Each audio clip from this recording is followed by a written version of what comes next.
This podcast talks about many issues, mainly on parental alienation, high conflict co-parenting situations, and what they truly are.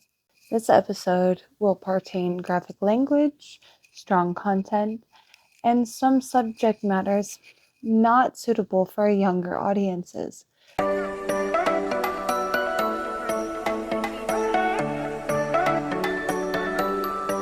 Hello, my name is Ashley Pearson Wall. I am the creator of this podcast, Co-Parenting Should Be Easy. Why did I start this podcast? Why? Why not? I started this podcast almost a year ago after being so mentally drained and exhausted and fighting for almost 4 years at that point. I started this because I didn't want to go through it alone. I had been researching for 4 years, going through the trials, the tribulations, making the filings, getting denied, facing bias, not being heard by any system that I ever reached out to. The reason that I created this podcast was to help guide parents through the tumultuous, high conflict co-parenting journey. Co-parenting, especially when you're joint custody or any shared custody, can be difficult. Well, that's the whole thing of co-parenting. It means to cooperate because there's joint children, joint investment, right? Co-parent. However, not many people understand what co-parenting is, let alone high conflict co-parenting. One of the questions that I get asked the most is co-parenting. You're co-parenting? What does that even mean? Well, I can co-parent with my husband and I can co-parent with my ex. Technically, you're co-parenting with the teachers that they are encountering or the grandparents that they spend a lot of time with because they are helping parent the child. Not many people like that definition. Co means joint or mutual. Parent means, parent, right? To raise offspring. So if I am teaching and parenting my children, so is my husband, so is my ex, so is the teacher, so is the whoever spends the like a majority of the time teaching them respect, responsibilities, parenting them. Overall, is a co-parent. Anyway, it's a pretty nuanced definition. I love it though. Co-parenting should be easy. So why isn't it? The reason why co-parenting isn't easy is because a lot of us are stuck in high conflict co-parenting situations. Sometimes there's emotions from a bad breakup. Sometimes it's just petty immaturity. Sometimes it's addiction. Sometimes it's mental illness. High conflict co-parenting situations are vast, but they are plentiful as well. They are an issue that affects millions of parents and is only continuing to grow. Judges, attorneys, and the whole family court system is not built for the co-parents. It's built for the abuser. High conflict co-parenting situations are not something that we should take lightly. These are something that we should research a lot more, dive into, and ask ourselves, why do they occur so much? Why are millions of parents struggling in a high conflict co-parenting situation? Why are many parents crying themselves to sleep at night, looking up lawyers, getting denied, not being able to afford them, trying to study the law on their own, and only getting shut down by biased judges? This struggle goes deep. If you look on any social media platform, you will be able to find parents just like me going through a high conflict co-parenting situation. Having police officers tell me, yeah, I'm sorry, I can't do anything. However, then being denied in the court. There are so many things that co-parents like me struggle with. So I decided to make this podcast and start these channels to help co-parents like me navigate these systems and continue to keep fighting, to not give up, to share our stories, to help other parents going through this, whether they want to remain anonymous or not. Because why not? We have so many of these situations that get ignored, So why not go through and try to make a difference? Parental alienation or just outright being a dick. We will cover any topic relating to co-parenting, relationships, raising responsible children. Welcome to Co-Parenting Should Be Easy. Please comment any topics that you would like to see discussed in the episode. Stay tuned for weekly episodes. Thank you and enjoy. We've all been there. We've had a child or two that gets sick. So what do we do when we're in a high conflict co-parenting situation and one of the children or both of the children gets sick with something and it's drop-off time? Do we let the other parent know we're keeping them for the extra time until we can schedule the appointment because we don't want to get them sick? Do we drop them off according to the parenting plan? Do we take them to the doctor and then drop them off with the medicine that they need? Maybe some soup, orange juice, everything else. High conflict co-parenting situations and dealing with child illness seems to be a rough patch. Like on school days, if you have a split schedule, 50-50 custody, and you're supposed to take them to school and the child gets sick, what do you do? Do you keep them home or do you contact the other parent? What if the other parent doesn't want to take them because they had plans, but you have to work? It gets complicated. So I think that you should always include this type of situation in your parenting plan. What happens if the kid gets sick? What happens if you have to drop them off? Do you get mad at them for not being able to take them to the doctor when they had a surprise illness come up? Do you mend the illness before dropping them back off to the other parent's house? Do you make up for this parenting time or lack thereof on later dates when maybe the other parent had some stuff come up and they might need you to help take care of the kids? I mean, these are all so complicated and nuanced situations. Why don't we talk about these more? Why aren't the family courts recognizing these in the parenting plans that sometimes they come up with? What happens if my kid gets sick and it's the day of the drop off? So complicated. But here's what I would do. I would make sure that the other parent knows that the child is sick. Make sure that you try to get a doctor appointment before sending the kid over to the other parent. Make sure that both parents have a copy of insurance information for all children that are involved. Make sure that the doctors also know that both parents are able to attend doctor appointments. If you would like to attend doctor appointments together, make that clear.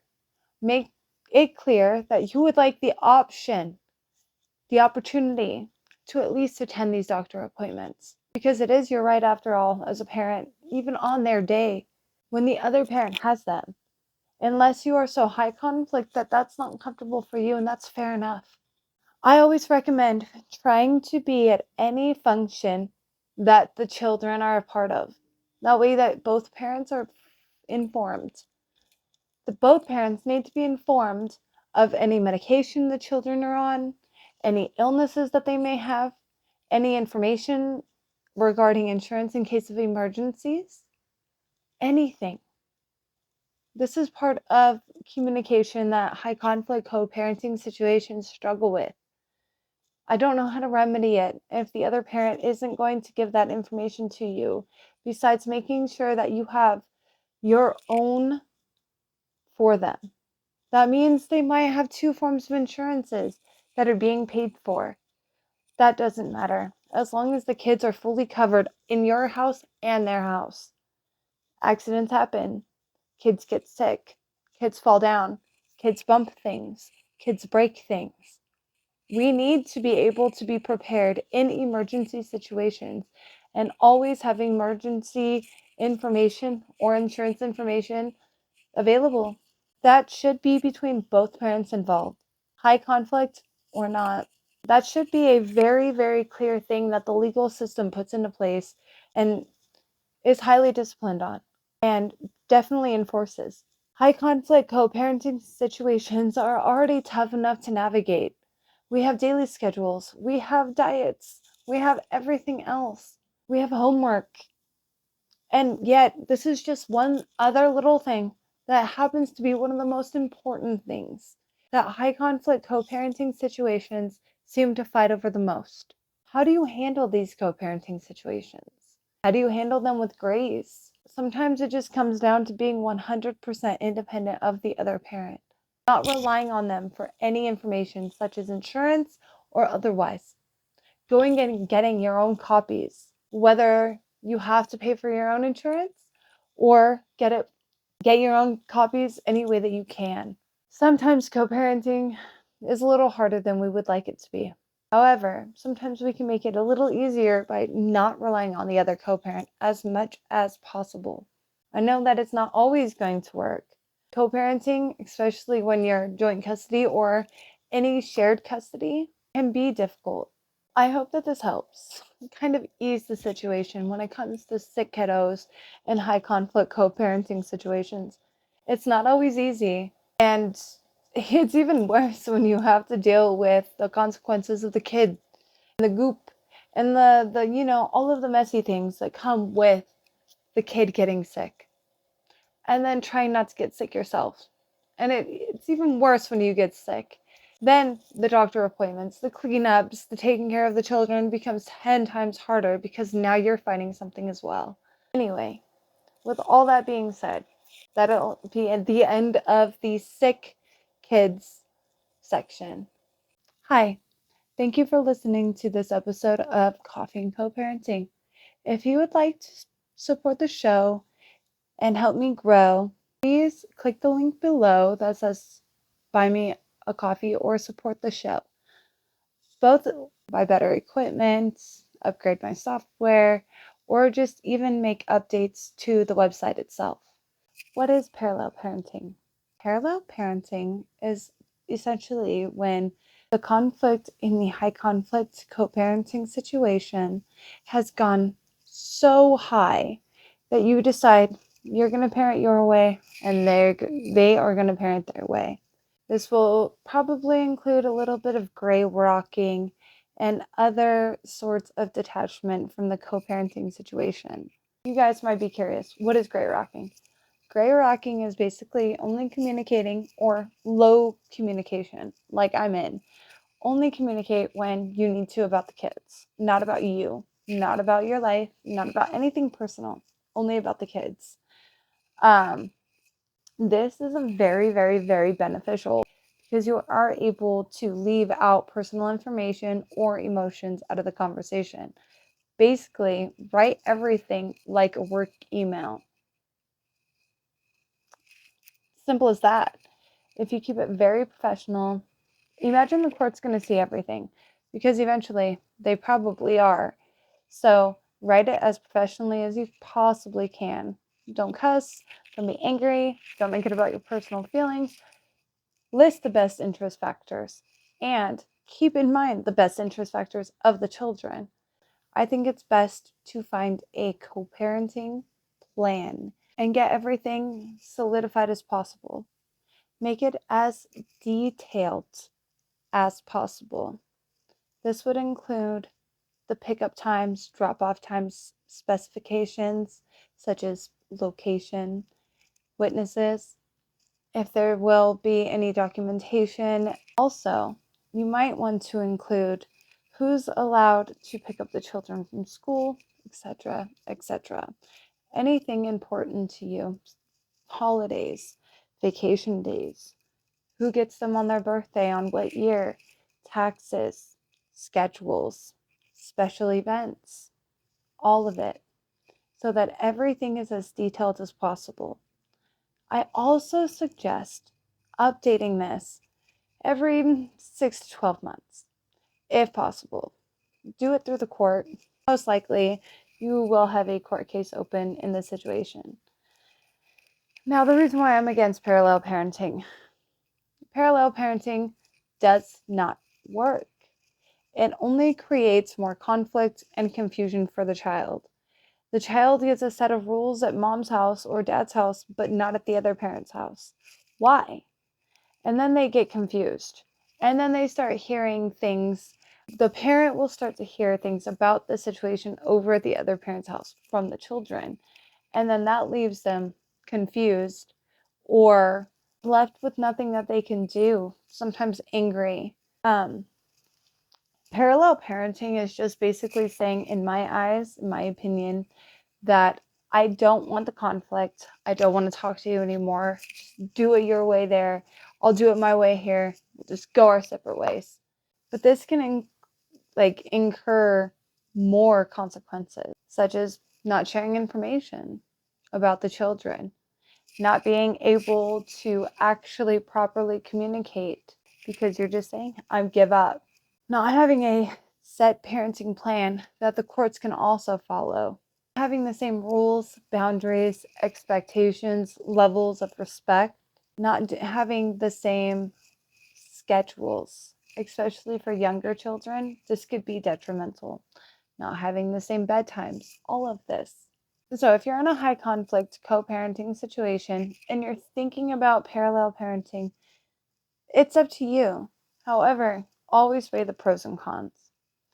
Because in my experience, parallel parenting can be frustrating, confusing for the children, discombobulating, whatever word you want to use. It's not necessarily best for them. And it's not in the best interest of the children to go to one parent's house and be able to have free reign and then have discipline at the other parent's house. That's going to make them one parent the fun dad or the fun mom. That makes one parent the Disneyland parent and one parent the disciplined parent. That's not necessarily healthy for the children to grow up in, thinking, well, I want to go stay with this parent over this parent because this parent's more fun. Also, I don't think that any courts truly recognize parallel parenting, which is why they force mediation and a parenting plan as kind of the first options. And they would really like the parents to stick with the parenting plan, especially if there's some court stipulations at play. Now, that being said, some of the things caused by parallel parenting, some of the frustrations can include, but are not limited to, lack of information sharing, like I said earlier. Should you parallel parent? Growing up in confusion and having one parent basically get the other hand over the other parent isn't going to be beneficial to anybody. It's not going to be beneficial to the children. It's not going to be beneficial to the other parent. This is only going to cause the parent that wants to be the disciplinary or the structured parent to grow in frustration. Well, that ends the section on parental frustration and co-parenting is true. This is a very rough part of being in a co-parenting situation. This kind of leads into the topic of co-parent abuse. What is it? We've already kind of talked about it multiple times on this channel. The high conflict co-parenting situation that we find ourselves in is most likely falling under the president or umbrella of co-parental abuse. We don't necessarily find ourselves in high conflict co-parenting situations when the relationship was good, when we were able to communicate and cooperate and work as a team. We most likely find ourselves in co-parenting situations that are high conflict because of high conflict during the relationship. Most likely, that's going to continue into the co-parenting relationship. Co-parental abuse is a term that I am going to coin. I don't think it's out there very often or even spoken of in the way that I speak about it. Co-parental abuse is basically when the high conflict co-parents or both high conflict co-parents are not able to let go of the control. So they use the kids as the form of control. Basically, the need for control passes from the actual parent, you, to the children. because now they're using those kids as pawns in order to control the other parent, which is the bad rap that most moms actually get.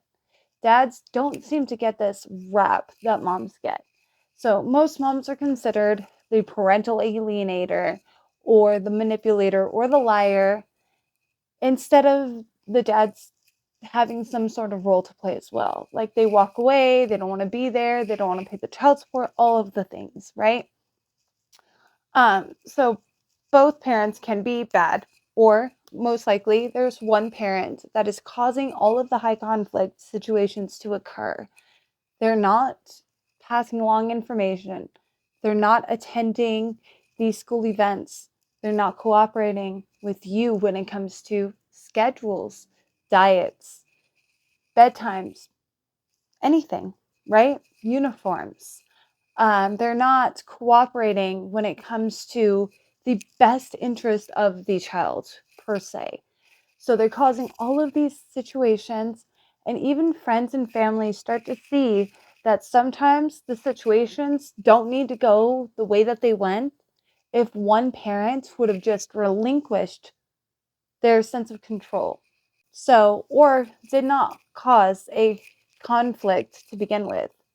So, for example, if you're in a high conflict co-parenting situation and your kids are enrolled in a school that has uniforms, this could become an issue if the uniforms are not getting exchanged, or if there is a designated drop off for pickup time and one or the other co-parent is not meeting at that scheduled time. If they're always late or they can't make it, they can't pick up the kids due to this reason, X, Y, and Z. If they constantly blame you for any problem going on in the relationship, that's probably under the umbrella of co-parental abuse. What does this do to the children? It damages them. The children just end up growing up in this high conflict situation. They don't know how to set proper boundaries. They don't learn about respect. Sometimes they develop personality disorders. They grow up with frustration. Sometimes parental alienation occurs. Parental alienation is very deep. Family courts don't recognize it. And we need to have that conversation. Family courts should start recognizing parental or co-parental abuse. And under that umbrella can fall under parental alienation, the parallel parenting that we talked about, all of this can fall under the co-parenting abuse umbrella. But we're not looking at it like that. We honestly look at it as two parents just not able to get along because of a bad breakup. But it's not. It's not just a bad breakup. It's most likely a domestic violence situation carrying on towards the co-parenting relationship. And the fact that judges don't recognize this as causing so much mental angst towards these children, they grow up confused, they grow up frustrated, they grow up needing more mental assistance than young children should. And it's sad. It's sad that there are countless accounts on TikTok that talk about parental alienation, family court bias, attorneys doing them dirty, and so much more heinous acts. We are living in a society where judicial bias, parental alienation, co-parental abuse, and high conflict co-parenting situations are running rampant. We're not doing anything about it. In most states, you can petition to change your family court judge if you feel like there is bias against you. Or some states, you can pay and automatically get it taken care of. There are other situations where you can try to reach out to the co-parents and reason with them. I don't recommend it. If you were in an abusive relationship or had any high conflict relationship before this, don't, because it might cause more detriment. However, if you do feel like you're able to maybe compromise with them, put your feelings aside, that could always be the best option. Always keep in mind that high conflict co-parenting should be easy, or co-parenting should be easy. But some of us are blessed in a high conflict co-parenting situation. That means that co-parenting will never be easy. Some of us have put our emotions to the side, and now no matter what we do, we're still looked at as the villains.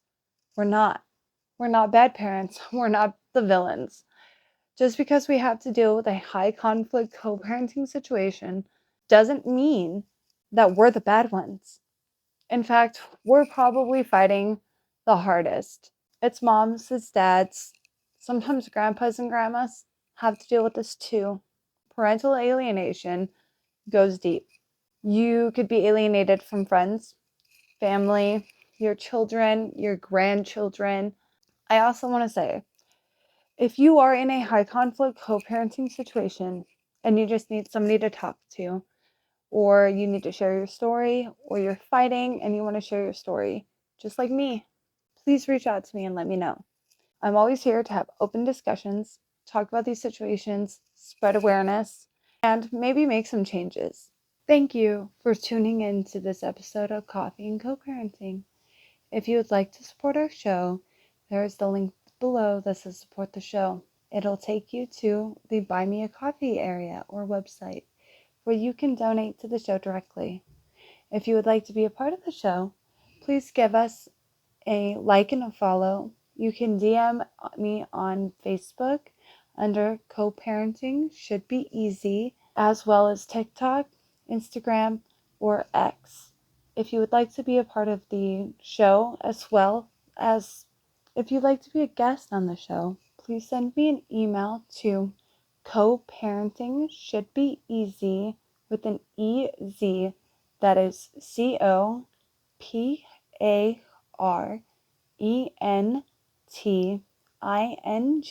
should be EZ as in zebra or Z, at gmail.com. Thank you for listening to this episode of Co-Parenting Should Be Easy. Please like and share the podcast. This podcast can be listened to on Spotify, Apple Music, and any other place that you enjoy your podcast. Thank you so much, and have a wonderful listen.